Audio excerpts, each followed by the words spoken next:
Today we're going to talk about second order linear ordinary differential equations. Previously we talked only about first order equations, and first let's remember what the order means in an equation. So the order tells us the highest derivative that we will see in the equation. So for instance, the standard form for a second order linear differential equation looks like this. So we have a second derivative of y here. Of course, it could be another variable, plus some function of x times the first derivative, plus some function of x times just plain old y, equals some other function of x. That f is often called the forcing function or the source. And for today, this is going to be just 0. And for these equations, when the right-hand side, this forcing function is equal to 0, we call them homogeneous. So homogeneous. And we're going to be focused on only homogeneous equations in this video. In the next video, we will move on to non-homogeneous or inhomogeneous equations. But for now, that right-hand side will just be 0. So now I'm going to go through a little bit of theory on how to solve these equations. If you don't want to hear this and you want to skip directly to examples, you can look in the description and go straight to the examples. So for anybody that stayed with me, then we're going to talk about how to solve these and where the solutions come from. So with a lot of things you've probably learned already in differential equations, it usually starts with a guess. And it's no different here. So I'm going to be using this general equation with p's and q's for now, and then afterwards, as I've said, we'll move on to some examples with actual numbers. So our guess for these second order equations always will be that y is some exponential of Rx. Now, since this is a guess, what we need to do always is plug it into our equation. So we need a first derivative and a second derivative to plug in, because our equation has a y, has a y prime, and has a y double prime. So we need to find each of those to plug in. So what is y prime of this? Y prime is just, we're taking the derivative with respect to x now. So it's just going to be e to the rx times r. And the second derivative is going to just bring down another r, and we're going to get an r squared e to the rx. Now we have to plug into our equation, so let's do that.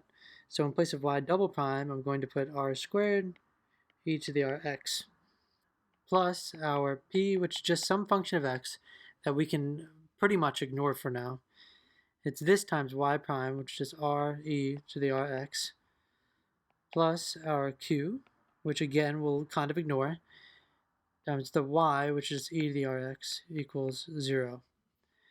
Now we notice that we have this e to the rx in each part of this. So we can actually divide everybody by e to the rx, and they all cancel, and we end up with r squared plus p of x times r plus q of x equals 0. And we see that we've taken our second order differential equation and we've just turned it into a quadratic equation. So you might remember from high school that a quadratic equation has different types of solutions. One type that you can get is that the values are both real and different. Another is that the values are both real and repeated, so they're the same solution. And the third is that you get a complex value and its conjugate as solutions. There's always two solutions for quadratic equations. We're going to go through them one by one now. So the first is that you get two real values and they're different values. So for instance, let's say r came out to be a and b. Let's keep in mind also, by the way, that our solution is e to the rx. That was our guess. And whatever we get for r, we plug in that equation as our solution to the differential equation.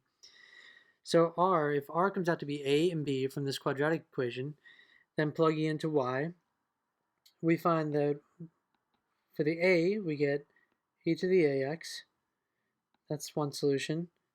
And the second solution would be the b, so we get e to the bx. And we know that this differential equation that we were solving is linear. And we remember that for linear equations, if we have two solutions, we can add them to get a third, more general solution. So let's do that here. It will be some constant times y1 plus some other constant times y2. So for us, it's just a e to the small ax plus b e to the small bx. And this is the general solution to the homogeneous equation if our r values come out to be real and different from one another. It's as simple as that. So let's move on to if they're real, but they're different from each other. So we'll carry this with us, that our guess. And now we're saying that r is something like a and a. We get the same thing twice from our quadratic equation. What do we do in this case? Well, one of them must be e to the ax. Well, we can't write the second as e to the ax because then it's not a different solution. It's the same solution. And in this case, what you do always, so this is our first solution, and for the second solution you say, let me multiply it by x. And that gives you a second independent solution from the first. And it's as simple as that. Our full general solution then in this case is some constant a, e to the ax, plus some constant b, x e to the ax. And you only do this, you only add this extra x, if the two solutions from the quadratic equation are the same. So now our last possibility for the quadratic equation is if we get complex values. So there's our guess for the solution, and for complex values, we say that we get something like a plus bi and a minus bi. Complex solutions always come in pairs. One has the plus, one has the minus. This is always the case. So what do we do here? Well, let's plug the a plus bi into our solution. So then y would be equal to e, and in place of r, I'm going to put a plus bi times x. Well, you probably remember that for exponentials, we can break them into parts. So here we can rewrite this as e to the ax times e to the ibx. So we have two separate pieces now. This piece looks just like what we did above when we had the real solutions, whether repeated or not. This piece is our new solution that we need to figure out what to do with that. So let's take that separately down here and see what we can do. So if you remember Euler's formula, it says that we can write this instead with cosines and sines as cosine bx plus I sine bx. So this is our first piece. The second piece is we have to remember that we actually had this a minus bi there. And the only thing that's going to change, let's write it down, is that here when we break it up, we get a minus sign in front of the I. How would we write that? So here, we're going to do cosines and sines again using Euler's formula. But this time we get a cosine bx minus I sine bx.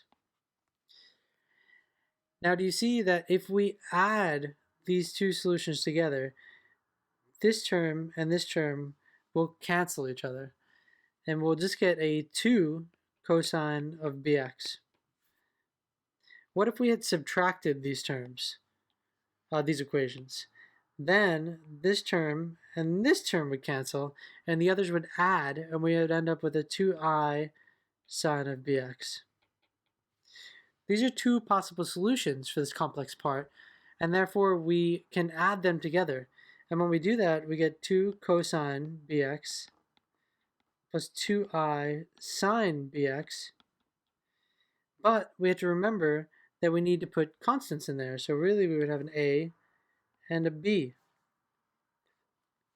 But why would we put 2a? We would never do that because it's still just a constant. We may as well just call this whole thing a. And what about here? 2ib, that's still just a constant as well. We may as well just rename this whole thing as b.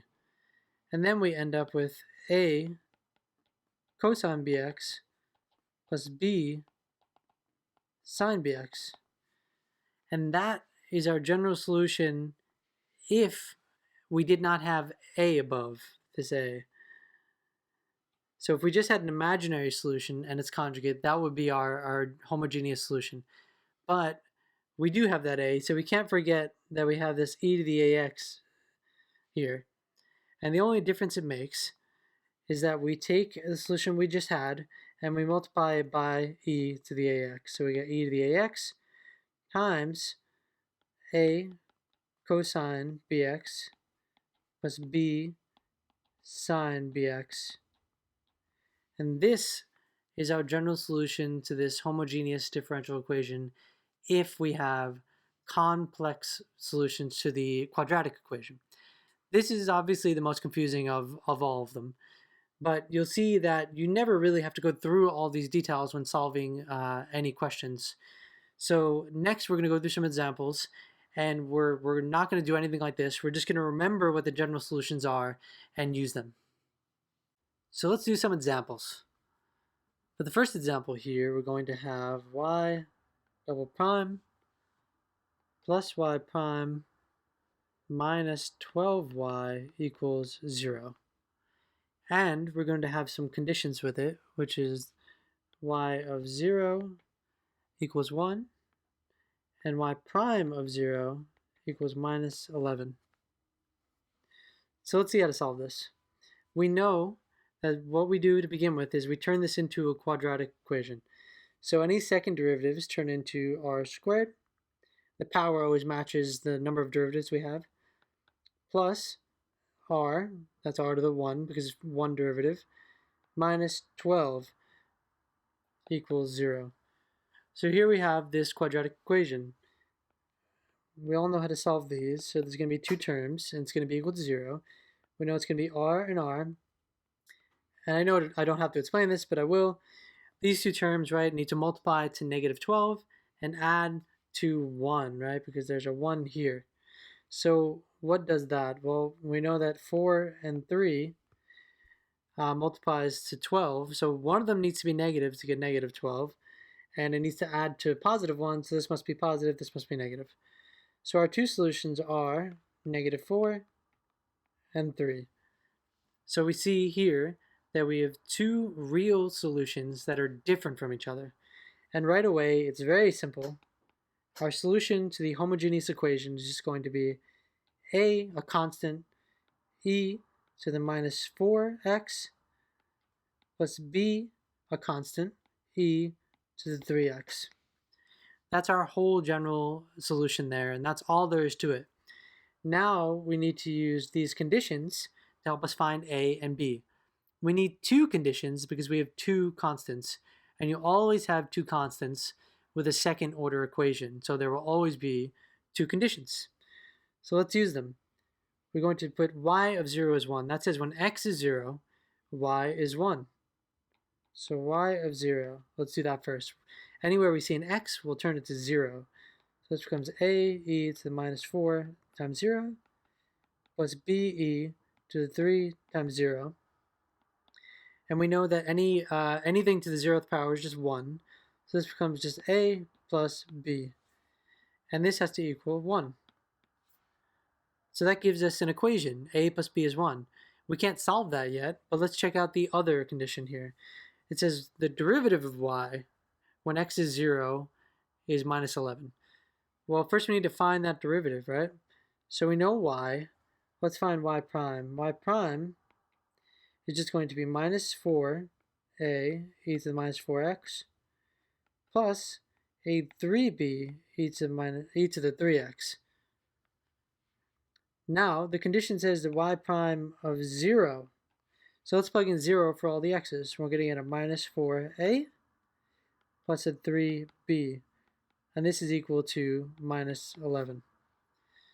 So what this has done is it has given us a system of equations that we need to solve. Let's write it out. So we have a plus b equals 1, and minus 4a plus 3b equals minus 11. There's our system. So let's go through quick how to solve this. So we want to be able to cancel one of the variables out. The easiest way that we can see right now is, let's say we multiply everybody in the top equation by minus 3. What happens? Well, it becomes a minus 3a minus 3b equals minus 3. The bottom equation stays the same. It's just minus 4a plus 3b equals minus 11. Now let's add these two equations together.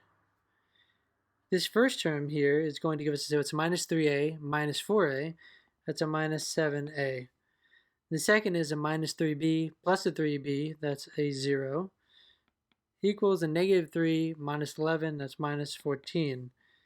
So we have minus 7a is minus 14. That means a must be 2. So we found a. How do we find b? Well, we remember that a plus b is 1. Since we know a, then we could say 2 plus b is 1. And that means b must be negative 1. That's it. We found a and b. So now we go back to our general solution, and we're going to plug in a and b. So our general solution was y is a e to the minus 4x plus b e to the 3x. Let's plug it in for our final answer. So a is 2, so it's 2e to the minus 4x minus 1, because b is minus 1, e to the 3x. And this is our final solution. And that's all there is to it. So let's do another example. This time we have a y double prime plus 2y prime plus y equals 0. And again, we have two conditions. It's y of 0 is 0, y prime of 0 equals 3. And remember, we always need two conditions for a second order equation. So we know how to solve this. We're going to replace the derivatives with r to the power of however many derivatives there are.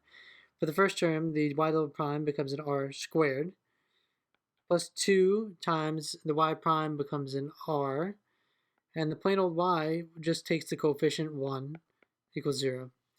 So we turned it into a quadratic equation. Now we solve this quadratic equation. And here, plug our r's in. We need something that's going to multiply to 1. Looks like it can only be 1s. And they need to add to 2, so they both need to be positive. And so we have our solutions are minus 1 and minus 1. So they're real, but they're repeated. They're the same solution. So what do we do here? Well, we start the same way as the last example. Our general solution then will be y equals some constant, e to the minus x. But we can't write the solution again because it's the same solution. We need our solutions to be independent from each other. Therefore, what we do here is we multiply by x and then put the e to the minus x here. And now these two are independent from each other. And this is what you always do for your homogeneous solution if you have a repeated solution from the quadratic equation. So that's all there is to it. That's our general solution for the differential equation. Now to get a and b, we use our conditions. So we know that we're going to need a derivative, so let's take the derivative right away. So y prime is going to be minus a e to the minus x, and then it's going to be minus bx e to the minus x. This one we have to use a product rule, right? So plus b e to the minus x. So now let's use our conditions now that we have y and y prime. So the first is that y of 0 equals 0. So let's plug it in. Anywhere we see an x, we replace with 0. And exponential to a 0 is just 1, right? So we get a plus b times 0, which is just a. And this says that y of 0 equals 0. So immediately we found A. A is just 0. That's a good start. So let's take a look now at the second condition. Y prime of 0 is 3. We already have the derivative, so we just need to plug in 0 for all of the x's. We also can take into account that A is 0, and we can skip this first term because the 0 cancels it out. So let's see, we have a minus b times 0 e to the 0 plus a b e to the 0. So what does this come out to? Well, the first term is 0 plus b. What does this equal? 3. So we found that b is 3. Now we know a and b. So let's plug into our general solution to get our final solution here. So a was 0 plus b was 3. And we see that we can simplify it down to just 3x e to the minus x as our whole solution to this differential equation. And that's how we handle when we have repeated solutions from our quadratic equation. So next we're going to do the example that y double prime plus 9y equals 0. Right away we notice here that we have no first derivative term. There's no y prime at all. So let's see what we do. It's same as usual. The y double prime turns into an r squared plus 9 equals 0. So let's solve this here. We say that r squared is minus 9, and then r is plus or minus the square root of minus 9. But we have a negative under the square root. Therefore, it must be imaginary. So here we have a plus or minus 3i. So this is an imaginary solutions we're getting from the quadratic equation. So let's see what we do here. We remember that anytime we have imaginary solutions, we have to use sines and cosines. So our general solution is going to be a cosine 3x plus b sine 3x. And I know that this is plus and minus, and we have the I, but this still is just 3. No negative 3's in sight. And this is how it always works when you have imaginary solutions. So that is our general solution to this differential equation. We're not given any conditions, therefore we stop here. If we did have conditions, we would plug them in and it would give us a and b. We would need 2 conditions because we have 2 constants. So let's do one final example. This time it'll be y double prime plus 2y prime plus 5y equals 0. So we know how to start, same as usual, r squared plus 2r plus 5 is 0. So let's solve this time out of insight for myself, since I made the question. We're going to use the quadratic formula here. So it's going to be, let's write it down first so everybody remembers, negative b plus or minus b squared minus 4ac square root over 2a. So what is a here? A is just 1, b is 2, and c is 5. So let's plug this in. We're going to have r is negative 2 plus or minus 2 squared minus 4 times 1 times 5, put a square root there, over 2 times 1. So let's simplify. Let me just say at first that you can always use the quadratic formula for any of these if you don't want to do it the other way. So it's an easy way to save yourself some trouble if you end up finding that it's complex solutions and you don't know how to solve it the other way. So you can always use the quadratic formula. So let's simplify this. We have negative 2 plus or minus. Under the square root, we have a 4 minus 20 over 2. Let's keep simplifying here. And we see we have a square root actually of negative 16.